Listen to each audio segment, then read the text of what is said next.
తాకట్టులో ఉన్న బంగారాన్ని విడిపించి ఆ రోజు ఆన్లైన్ రేటుకే మేము కొంటాం. Sharma gold company.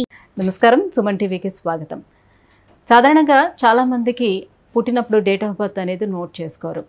అలా డేట్ ఆఫ్ బర్త్ లేని వాళ్ళు ఏ వారంలో పుడితే వారికి ఎటువంటి గ్రహ ఫలితాలు ఏ రకంగా ఉంటాయి, వారు స్వాభావికంగా ఎలా ఉంటారు, గుణగణాలు ఎలా ఉంటాయి, ఈ విషయాలను తెలియజేసేందుకు మనతో పాటు ఉన్నారు ప్రముఖ జ్యోతిష్య శాస్త్ర పండితులు బ్రహ్మశ్రీ సుభాష్ శర్మ గారు. గురుగారు నమస్కారం. శ్రీమాత్రే నమండి. గురుగారు, చాలామంది పుట్టినప్పుడు డేట్ ఆఫ్ బర్త్ నోట్ చేసుకోకపోవచ్చు. సో అలాంటి వాళ్ళు డేట్ ఆఫ్ బర్త్ లేని వాళ్ళు పలానా వారంలో మేము పుట్టామో అని చెప్తూ ఉంటారు కదా. అలా వారాన్ని బట్టి వారి స్వాభావికంగా ఏ రకంగా ఉంటారు ఏంటి అనే విషయాన్ని తెలుసుకునే అవకాశం ఉంటుందా? ముందుగా ఆదివారం పుట్టిన వాళ్ళు గుణగణాలు ఏ రకంగా ఉంటాయో తెలియజేస్తారా? తప్పకుండా తెలియజేస్తానండి. ముందుగా ప్రేక్షకులందరికీ శ్రీమాత్రే నమః, శ్రీ గురుభ్యో నమః.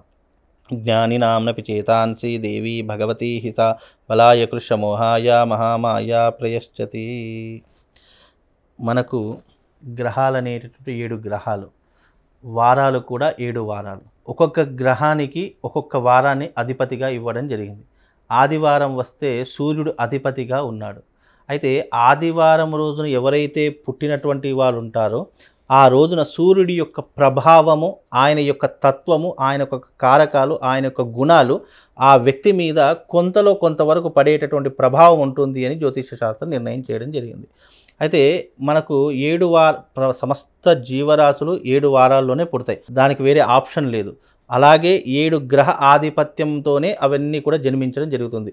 మనిషి కానివ్వండి, క్రిమికీటకాలు కానివ్వండి, జంతువులు కానీ ఏవైనా ఈ 7 వారాల్లోనే పుడతాయి. అలాగే ఆదివారం రోజున పుట్టినటువంటి వ్యక్తులు మహర్జాతకులు అని చెప్పుకోవచ్చు. ఎందుకంటే సూర్యుడు లోకానికి ఎలాగైతే వెలుగునివ్వడము దాని యొక్క కర్తవ్యంగా పెట్టుకున్నాడో ఆదివారం రోజున పుట్టినటువంటి జాతకులకు హెల్పింగ్ నేచర్ అనేటటువంటిది ఎక్కువగా ఉంటుంది. ఒకసారి తనవాడు అని అనుకున్నాడు అనుకోండి, ఆ వ్యక్తి కోసం ఎంత దూరమైనా వెళ్ళడానికి వెనకాడనటువంటి వ్యక్తి ఆదివారం రోజున పుట్టినటువంటి వ్యక్తులు. అలాగే ఆదివారం రోజున పుట్టినటువంటి వ్యక్తులకు కాస్త కోపం ఎక్కువగా ఉంటుంది. షార్ట్ టెంపర్ అంటారు. అంటే ఎప్పుడు కోపం వస్తుంది, ఏ విషయంలో కోపం వస్తుంది అని కనుక్కోవడం చాలా కష్టము. బికాజ్ ఎందుకు అంటే వాళ్ళ కోపం వచ్చినప్పుడు ఒకలాగా ప్రవర్తిస్తారు, కోపం అంతా తగ్గిపోయిన తర్వాత నేనా ఇలా చేసిందని మళ్ళీ వాళ్ళే ఆశ్చర్యపోతారు. అలాంటి స్వభావం కలిగినటువంటి వారు ఈ యొక్క ఆదివారం పుట్టినటువంటి జాతకులు. అలాగే వాళ్ళు భోజనం చేసేటటువంటి విషయంలో కూడా వాళ్ళు కారము పులుపు ఎక్కువగా ఆస్వాదిస్తూ ఉంటారు. అంటే ఏ వస్తువు తిన్నా కూడా అందులో కారం ఎక్కువగా ఉండాలి. అంటే వాళ్ళు చప్పటి కూడా ఇష్టపడరు. చక్కగా కారంతో ఉన్నటువంటివి మసాలా తిండులు ఎక్కువగా తింటూ ఉంటారు. అలాగే వాళ్ళు పులుపు అయినటువంటి పదార్థాలు కూడా ఎక్కువగా స్వీకరిస్తూ ఉంటారు. అంటే తినే ఆహార పద్ధతులలో కూడా వాళ్ళకు ఇష్టమైనటువంటి విధానంగా తినేటటువంటి అవకాశాలు ఎక్కువగా ఉంటాయి.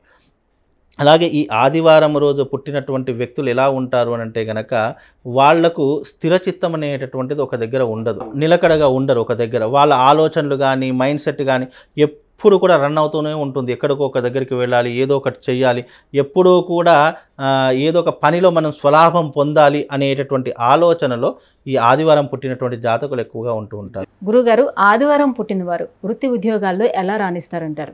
విద్యా ఉద్యోగ పరంగా అయితే మంచి స్టెబిలిటీ అని చెప్పుకోండి. అంటే విద్య పరంగా అంటే చదువు తక్కువ చదువుకున్నప్పటికీ కూడా నాలెడ్జ్ అనేది విపరీతంగా ఉంటుంది వీళ్ళకు. ఎందుకంటే వీళ్ళు చదువుకునేటటువంటి చదువు ఒక రకంగా ఉంటుంది, చేసే వృత్తి వేరే రకంగా ఉంటుంది.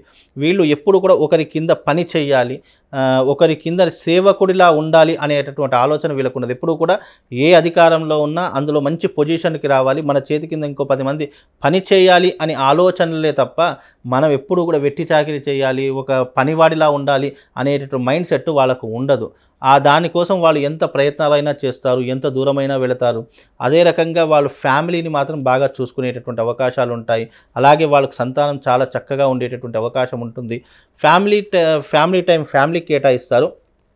ప్రైవేట్ రంగం ఉన్నటువంటి వాళ్ళు ప్రైవేట్ రంగానికి ఎక్కువ సమయాన్ని ప్రిపేర్ చేస్తూ ఉంటారు. అంటే దేనికి కేటాయించవలసిన సమయం దానికి కేటాయించవలసినటువంటి ఆస్కారం వాళ్ళు ఒక టైమింగ్ సెట్ పెట్టుకుంటారు. గురుగారు, ఆదివారం పుట్టిన వాళ్ళు రాజకీయ పరంగా వాళ్ళు రాణించే అవకాశాలు ఎంత మేరకు ఉంటాయి? ఆదివారం పుట్టినటువంటి వాళ్ళు రవి మహర్దశలో ఉంటారు కాబట్టి రవి యొక్క అనుగ్రహం అంటే సూర్యుడి యొక్క అనుగ్రహం ఉంటుంది కాబట్టి రాజకీయ రంగంలో రావాలి అనే ఆసక్తి ఉన్నప్పటికీ పరిస్థితుల ప్రభావం ప్రకారం చాలామంది రాలేరు. అందులో అంటే రాలేరు మీన్స్ ఎక్కువ శాతంగా రాజకీయానికి ఉన్నటువంటి తత్వాలు కానివ్వండి, రాజకీయంలో ఉన్నటువంటి భావాలు కానివ్వండి, వాళ్ళ దాంట్లో ఉంటాయి. కానీ ఆ ప్రతిదీ రాజకీయంకి ముడిపెట్టాలి అనేటువంటి ఆలోచన వాళ్ళకు ఉండదు. అంటే ఒక సెల్ఫ్ రెస్పెక్ట్ అనేటటువంటిది లేదు అని అంటే కనుక మనం ఒక గ్యాంగ్ మెయింటైన్ చేయాలి, లేదు మన చుట్టూ ఎప్పుడు ఒక 10 మంది ఉండాలి, ఎప్పుడు నా వెంట ఒక వ్యక్తి ఉండాలి అనేటటువంటి ఆలోచనలు ఉండేటటువంటి అవకాశాలు ఉన్నాయి. కానీ రాజకీయం అనేటటువంటి చాలా తక్కువగా, ఎందుకంటే పరిస్థితులు సహకరించవు.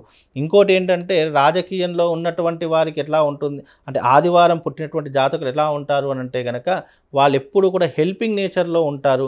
అలాగే ఏదైనా కష్టము, ఏదైనా బాధ, మనవాడికి ఏదైనా కష్టం వచ్చింది అంటే మొట్టమొదటిగా ఉండేటటువంటి జాతకులు ఆదివారం రోజున ఎవరైనా పుట్టినటువంటి వాళ్ళు ఉంటే వాళ్ళు ముందుగా ఉంటారు. అంటే మనవాడు అని అనుకున్నప్పుడు మాత్రం ఎంత సహాయమైనా చేయడానికి వెనకాడరు. గురుగారు, మరి ఆరోగ్యపరంగా ఆదివారం పుట్టిన వాళ్ళకి ఎలా ఉంటుంది? ఆరోగ్యపరంగా ఆదివారం రోజున పుట్టినటువంటి జాతకులకు ముఖ్యంగా చర్మ సంబంధితమైనటువంటి వ్యాధులు వస్తాయి. అలాగే ఆదివారం పుట్టినటువంటి జాతకులకు ఎలా ఉంటుంది అని అంటే కూడా ఎముకలకు సంబంధించినటువంటిది కానీ, హార్ట్కి రిలేటెడ్గా ఉన్నటువంటి ప్రాబ్లమ్స్ కానీ, ఈ 3 ఎక్కువగా ఉండేటటువంటి అవకాశాలు వాళ్ళ జాతకంలో ఎక్కువగా ఉంటుంటాయి. బీపీ, షుగర్ లాంటివి కూడా ఆదివారం పుట్టినటువంటి జాతకులకు ఎక్కువగా ఉండేటటువంటి అవకాశం ఉంటుంది. కనుక వీళ్ళు కాస్త జాగ్రత్తగా ఉండే ప్రయత్నం చేయాలి. ఎవరిని పడితే వాళ్ళని గుడ్డిగా నమ్మకూడదు. ఎవరినైనా వీళ్ళు గుడ్డిగా నమ్మారు, అరే మనవాడు అని అనుకున్నారు అనుకోండి, వాళ్ళే వీళ్ళని మోసం చేసేటటువంటి అవకాశాలు కూడా ఎక్కువగా ఉంటూ ఉంటాయి.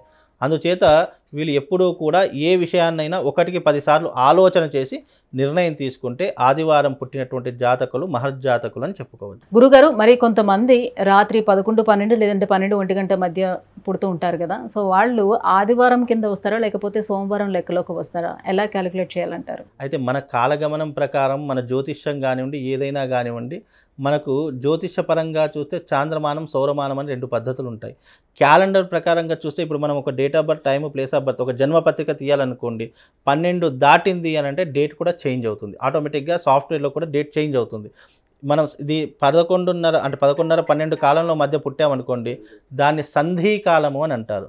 ఈ సంధి కాలంలో కనుక పుట్టినట్టయితే 12 దాటినటువంటి రోజు పుట్టినైతే డేట్ చేంజ్ అవుతుంది, నక్షత్రం చేంజ్ అవుతుంది, అన్నీ కూడా చేంజ్ అవుతూ ఉంటాయి. అలాగే 12 లోపల పుడితే ఈ రోజున ఉన్నటువంటిది ఏదైతే నక్షత్రం తిథివారం ఉందో అదే డేట్లకు క్యాలిక్యులేషన్ అవుతుందండి.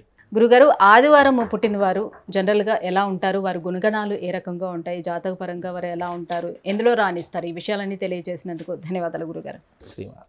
సుమన్ టీవీలో మీ పర్సనల్ అండ్ బిజినెస్ ప్రమోషన్స్ కోసం కింది నెంబర్కి కాంటాక్ట్ చేయండి.